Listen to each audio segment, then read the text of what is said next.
குடியரசு தின விழா கொண்டாடப்படுவதை முன்னிட்டு உச்சகட்ட பாதுகாப்பு ஏற்பாடு நாடு முழுவதும் செய்யப்பட்டுள்ளது. இந்தியாவின் 67வது குடியரசு தின விழா நாடு முழுவதும் செவ்வாய்க்கிழமை வழக்கமான உற்சாகத்துடன் கொண்டாடப்படுகிறது.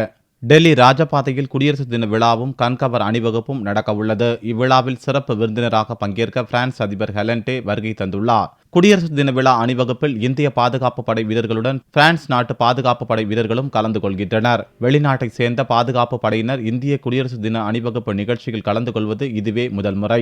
விழாவின் போது பயங்கரவாதிகள் நாச வேலையில் ஈடுபடக்கூடும் என்று தகவல் வெளியாகியுள்ளதால் உச்சகட்ட பாதுகாப்பு போடப்பட்டுள்ளது.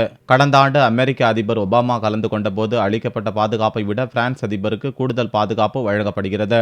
டெல்லியில் பாதுகாப்பை மேம்படுத்தும் வகையில் கம்பியில்லா ஒருங்கிணைந்த அறிவிப்பு மையங்கள், மக்கள் நடமாட்டம் உள்ள பகுதிகள், மெட்ரோ ரயில் நிலையங்களில் அமைக்கப்பட்டுள்ளன. இதன் மூலம் கட்டுப்பாட்டு அறையில் இருந்தபடியே பாதுகாப்பு நடவடிக்கைகள் குறித்து பொதுமக்களுக்கு போலீசார் அறிவிக்க முடியும். மும்பையில் உள்ள விமான நிலையத்திற்கு கூடுதல் பாதுகாப்பு போடப்பட்டுள்ளது.